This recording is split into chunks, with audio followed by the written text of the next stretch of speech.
നമ്മൾ ഇന്ന് നോക്കാൻ പോകുന്ന ടോപ്പിക്കാണ് ഹൈഡ്രോളിക് ഡ്രൈവ്.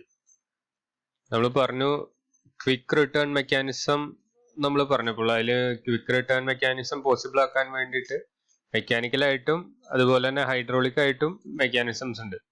അപ്പം അതിൽ ഹൈഡ്രോളിക് ഡ്രൈവ് മെക്കാനിസം ആണ് ഇതിൽ ഡിസ്കസ് ചെയ്യുന്നത്. പിന്നെ ഈ വീഡിയോയിൽ തന്നെ നമുക്ക് ഷേപ്പറിന്റെ ഓപ്പറേഷൻ കൂടി ഒരുമിച്ച് ഡിസ്കസ് ചെയ്യാം. അപ്പോൾ നമുക്ക് നോക്കാം. ഇപ്പൊ നിങ്ങൾ ഇതിൽ ഒന്ന് വായിച്ചു നോക്കുക. അപ്പൊ ram is connected to the hydraulic cylinder which is controlled by a means of 4-way valve. ഇതിൽ 4-way വാൽവ് എന്താണെന്ന് അറിയുന്നുണ്ടാവില്ല. ഇപ്പൊ റാം എല്ലാവർക്കും അറിയുന്നുണ്ടാവും. റാം ഈ 4-way വാൽവ് ആയിട്ടൊരു കണക്ഷൻ ഉണ്ടെന്ന് മനസ്സിലാക്കുക. അതേപോലെ തന്നെ വേറൊരു കണക്ഷൻ കൂടി ഉണ്ട്. ആ വാൽവാണ് ഫ്ലോ കൺട്രോൾ വാൽവ്. ഓക്കെ, അപ്പൊ ഈ രണ്ട് വാൽവുകൾ അറിഞ്ഞു കഴിഞ്ഞാൽ നമുക്ക് ഇതിലെ മെക്കാനിസം ഒന്ന് നോക്കാം. 4-way വാൽവ് ഉണ്ട്, അതുപോലെ തന്നെ ഫ്ലോ കൺട്രോൾ വാൽവ് ഉണ്ട്. നമുക്ക് ആ ഫിഗർ എടുത്ത് നോക്കാം. ഇപ്പോ ഇത് നിങ്ങൾക്ക് പരിചയമുള്ള ഫിഗർ തന്നെയാണ്. ഈ കാണുന്നതാണ് റാം എന്ന് പറയുന്നത്. അപ്പോൾ നമ്മള് ക്വിക്ക് റിട്ടേൺ മെക്കാനിസമിൽ പറഞ്ഞു ഇവിടെ ഒരു crank and slotted liver mechanism അല്ലെങ്കിൽ വിത്ത് ബർത്ത് ക്വിക്ക് റിട്ടേൺ മെക്കാനിസം വെച്ചിട്ടാണ് ഇതിന് റെസിപ്രോക്കേറ്റിംഗ് മോഷൻ കൊടുക്കുന്നത്. അപ്പോൾ ഹൈഡ്രോളിക് ഡ്രൈവില് റെസിപ്രോക്കേറ്റിംഗ് മോഷൻ കൊടുക്കുന്നത് ഈ ഒരു പിസ്റ്റൺ സിലിണ്ടർ അറേഞ്ച്മെന്റ് വെച്ചിട്ടാണ്. നിങ്ങൾക്ക് കാണാൻ പറ്റുന്നുണ്ടാവുമല്ലോ, ഇതാ ഈ പിസ്റ്റൺ ഇവിടെ കണക്ട് ചെയ്ത് വെച്ചേക്കാണ് ഈ റാം ആയിട്ട്. അപ്പൊ പിസ്റ്റൺ റെസിപ്രോക്കേറ്റിംഗ് മോഷൻ കിട്ടുകയാണെന്നുണ്ടെങ്കിൽ ആ മോഷൻ റാമിലേക്ക് നമുക്ക് ട്രാൻസ്മിറ്റ് ചെയ്യാം. അപ്പോൾ അങ്ങനെയാണ് ഇവിടെ നടക്കുന്നത്. അപ്പോൾ നടക്കുന്നത് എങ്ങനെയാന്ന് നോക്കാം. ഇപ്പൊ ഏറ്റവും അടിയിൽ നിങ്ങൾക്ക് കാണാം ഒരു ഹൈഡ്രോളിക് ഓയിൽ, അതായത് ഒരു ടാങ്കിൽ ഹൈഡ്രോളിക് ഓയിൽ നിറച്ചിട്ടുണ്ട്. അപ്പോ അതിനൊരു പമ്പ് വെച്ചിട്ട് നമ്മൾ പമ്പ് ചെയ്യാണ്. ഇപ്പോൾ നമ്മൾ സാധാരണ വീട്ടിൽ മോട്ടർ അടിക്കണ പോലെ വെള്ളം ഇങ്ങനെ പമ്പ് ചെയ്ത് കൊടുക്കുകയാണ്. അപ്പൊ പമ്പ് ചെയ്യുമ്പോൾ അതിന്റെ ഇടയിലായിട്ടാണ് നമ്മുടെ ഫ്ലോ കൺട്രോൾ വാൽവ് ഇരിക്കുന്നത്. അപ്പൊ ഈ ഫ്ലോ കൺട്രോൾ വാൽവാണ് എത്ര ക്വാണ്ടിറ്റി ഓഫ് ഓയിൽ, അതായത് ഫ്ലോ റേറ്റ് കൺട്രോൾ ചെയ്യുന്നത് ഈ ഫ്ലോ കൺട്രോൾ വാൽവാണ്. അങ്ങനെ നമ്മൾ ഈ ഫ്ലോ കൺട്രോളിൽ കൂടെ പോയി ഇൻ കേസ് എക്സസ് വരികയാണെങ്കിൽ തന്നെ ഒരു റിലീഫ് ഇവിടെ കൊടുത്തിട്ടുണ്ട്. അപ്പൊ ബാക്കി എക്സസ് ഓയിലിന് തിരിച്ചു വരാനായിട്ട്. അപ്പോ ഇതാ ഇവിടെയാണ് നമ്മളുടെ ഈ 4-way വാൽവ് ഇരിക്കുന്നത്. കാണുന്നുണ്ടാവും 1, 2, 3, 4 വേ ആണ് ഈ വാൽവിലുള്ളത്. അതുകൊണ്ട് അതിനെ 4-way വാൽവ് എന്ന് പറയുന്നു.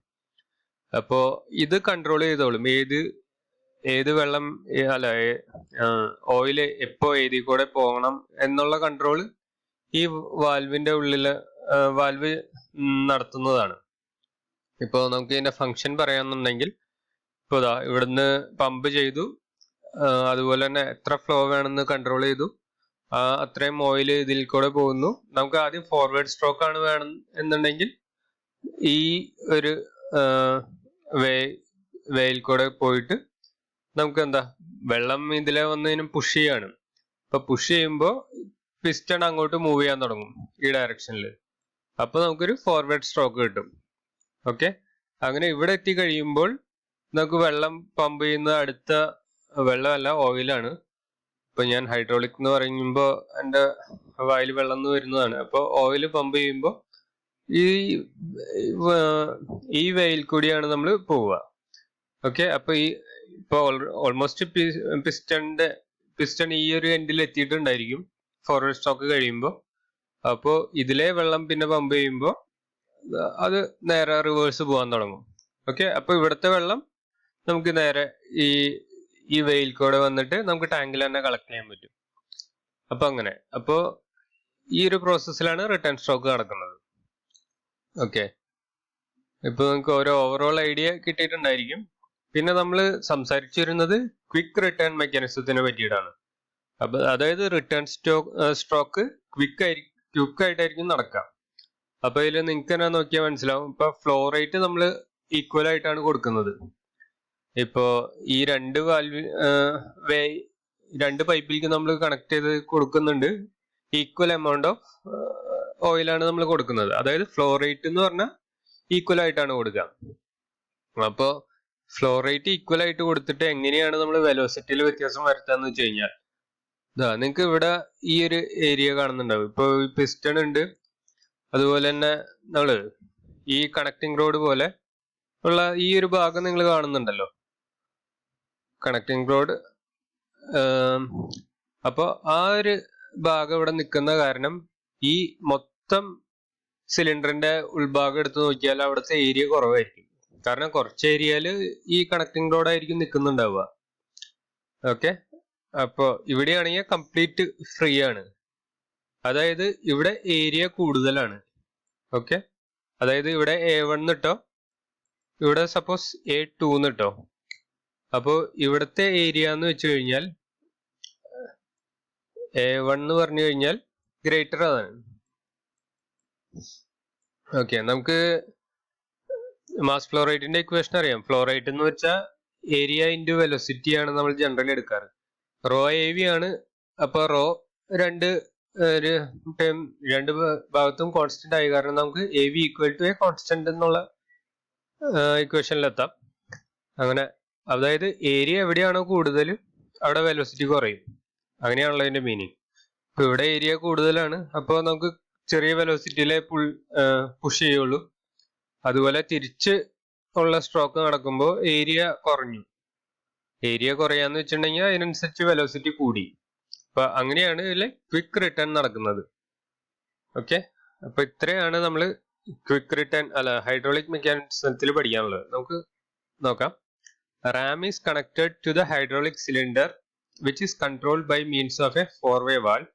നമ്മൾ കണ്ടു, ഈ 4-way വാൽവ് വെച്ചിട്ടാണ് നമ്മൾ ഈ കൺട്രോൾ ചെയ്യുന്നത്. റാം എങ്ങോട്ട് മൂവ് ചെയ്യണം. ഇപ്പൊ ഫോർവേഡ് സ്ട്രോക്ക് ആണ് മൂവ് ചെയ്യേണ്ടതെന്ന് വെച്ചാൽ ഈ പൈപ്പിൽ കൂടിയാണ് നമ്മൾ ഓയിൽ പമ്പ് ചെയ്യേണ്ടത്. ഇപ്പൊ റിട്ടേൺ സ്ട്രോക്കിൽ ഈ പൈപ്പിൽ കൂടെ ആയിരിക്കും. അപ്പൊ അതെല്ലാം ഈ 4-way വാൽവ് കൺട്രോൾ ചെയ്യുന്നതാണ്. The 4-way valve controls the direction of high pressure fluid into a cylinder and controls the direction of motion. Okay, അത് പറഞ്ഞു. പിന്നെ flow control valve controls the flow rate of the cylinder of the hydraulic fluid, thereby controlling the speed at which the ram moves. അപ്പൊ റാം ഏത് സ്പീഡിലാണ് move ചെയ്യേണ്ടതെന്ന് നമുക്ക് flow control valve വെച്ചാണ് control ചെയ്യാൻ പറ്റുക. ഇപ്പൊ ഇതിന്റെ എത്ര സ്പീഡിൽ മൂവ് ചെയ്യണം, ഇപ്പൊ ആ സ്പീഡ് നമുക്ക് കാൽക്കുലേറ്റ് ചെയ്തെടുക്കാൻ പറ്റും. അപ്പൊ അതിനനുസരിച്ചുള്ള ഫ്ലോ നമ്മൾ ഇതിൽ കൂടെ കൊടുത്താൽ മതി. അപ്പൊ അതിന്റെ ആ ഒരു പർപ്പസ് ആണ് ഫ്ലോ കൺട്രോൾ വാൽവ് ചെയ്യുന്നത്. ഓക്കെ, അപ്പൊ ഇതാണ് ഹൈഡ്രോളിക് ഡ്രൈവിന്റെ. ഇനി നമുക്ക് ഒരു കാര്യം കൂടി നോക്കാനുണ്ടെന്ന് പറഞ്ഞത് ഷേപ്പർ വെച്ച് ചെയ്യാവുന്ന ഓപ്പറേഷൻസ്. ഷേപ്പർ വെച്ച് നമുക്ക് ഇത്രയും ഓപ്പറേഷൻസ് ആണ് ചെയ്യാൻ പറ്റുക. അതായത് ഈ ഒരു 5 ഓപ്പറേഷൻ ആണ് മെയിൻലി നമ്മൾ ചെയ്യുക. അതായത് machining of horizontal surface, machining of vertical surface, machining of angular surface, പിന്നെ ഇറഗുലർ സർഫസ് മെഷീൻ ചെയ്യാൻ പറ്റും. അതുപോലെ തന്നെ സ്ലോട്ട്സ്, ഗ്രൂവ്സ്, കീവേസ് അതൊക്കെ കട്ട് ചെയ്യാൻ പറ്റും, മെഷീൻ ചെയ്യാൻ പറ്റും നമുക്ക്. ഓക്കെ, അപ്പൊ ആദ്യത്തെ പറഞ്ഞു ഹൊറിസോണ്ടൽ സർഫസ്. അപ്പോ നിങ്ങൾക്ക് ഇതിൽ കാണാൻ പറ്റുന്നുണ്ടാവും. ഇതാണ് നമ്മുടെ വർക്ക് പീസ്. അതായത് വർക്ക് പീസ് ഇവിടെ വെച്ചു. ഇപ്പൊ ഈ ഭാഗം ഇതാണ് നമ്മുടെ റാമിന്റെ ഫ്രണ്ട് ഭാഗമായിട്ട് വരുന്നത്. റാം ഇവിടെ കാണുന്നുണ്ട്. അതേപോലെ തന്നെ ടൂള് വെച്ചിട്ട് നമ്മൾ മെഷീൻ ചെയ്യുമ്പോൾ ബട്ട് ടൂളിന് ഒരു റെസിപ്രോക്കേറ്റിംഗ് മോഷൻ ആയിരിക്കും എന്ന് പറഞ്ഞു. അപ്പൊ ഓരോ റെസിപ്രോക്കേറ്റിംഗ് മോഷൻ കഴിയുമ്പോഴും നമ്മൾ ആ ഫീഡ് ഈ ഡയറക്ഷനിലാണ് നമ്മൾ ഫീഡ് കൊടുക്കുന്നത്.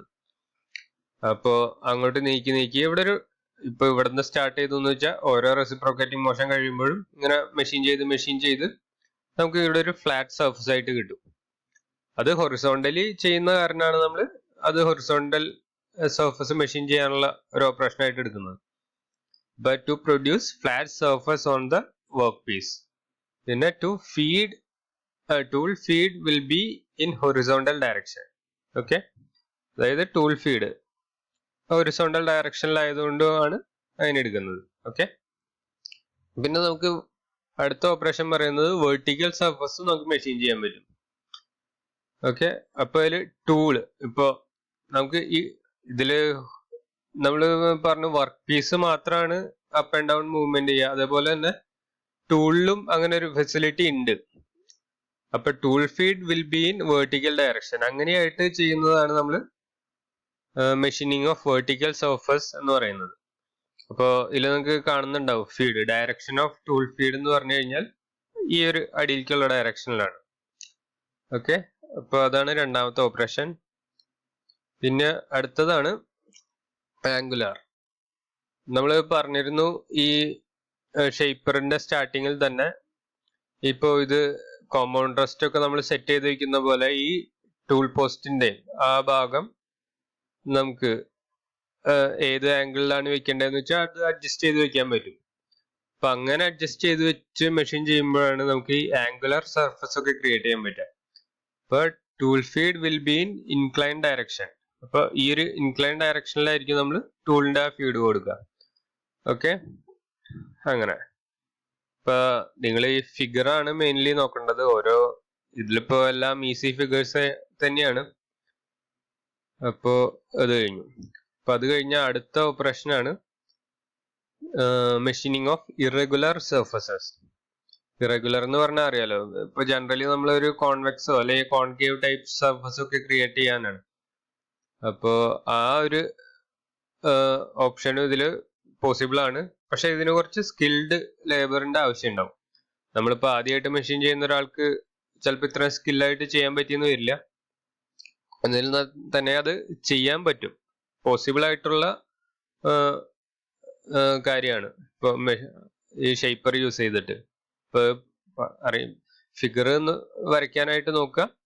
പിന്നെ to produce convex and concave shapes. Okay, പിന്നെ ലാസ്റ്റ് നമുക്കൊരു കാര്യം കൂടിയാണുള്ളത്, സ്ലോട്ട്സ്, ഗ്രൂവ്സ് ആൻഡ് കീവേസ് ഒക്കെ കട്ട് ചെയ്യാൻ പറ്റും. നമ്മള് ഇപ്പോ നിങ്ങൾക്ക് ലെയ്ത്തിലും ഡ്രില്ലിങ്ങിലും ഒക്കെ പഠിച്ച കാരണം അറിയായിരിക്കും എന്താണ് സ്ലോട്ട്, എന്താണ് ഗ്രൂവ്സ് അല്ലെങ്കിൽ കീവേസ് എന്നൊക്കെ പറയുന്നത്. അപ്പൊ ഇതെല്ലാം കട്ട് ചെയ്യാനായിട്ടുള്ള കാര്യം നമുക്ക് ഷേപ്പർ വെച്ചിട്ട് പോസിബിൾ ആണ്. അപ്പൊ ഈ ഫിഗർ ആണ് നിങ്ങൾ നോക്കേണ്ടത്. ഓക്കെ, ഇപ്പൊ ടൂളിന്റെ ഫീഡും ഒന്ന് നോക്കുക. അപ്പൊ tool up and down motion നടത്തിയിട്ടാണ് നമ്മൾ ഇത് പ്രൊഡ്യൂസ് ചെയ്യുന്നത് for producing grooves and keyways. Okay, അപ്പൊ ഇത്രയാണ് നമ്മളെ ഇതുകൊണ്ട് ചെയ്യാൻ പറ്റുന്ന operation, shaper operations. Horizontal, vertical, angular, irregular, ഇത്രയും സർഫസസ് മെഷീൻ ചെയ്യാൻ പറ്റും. പിന്നെ സ്ലോട്ട്സ്, ഗ്രൂവ്സ്, കീവേസ് ഒക്കെ പ്രൊഡ്യൂസ് ചെയ്യാൻ പറ്റും. ഓക്കെ.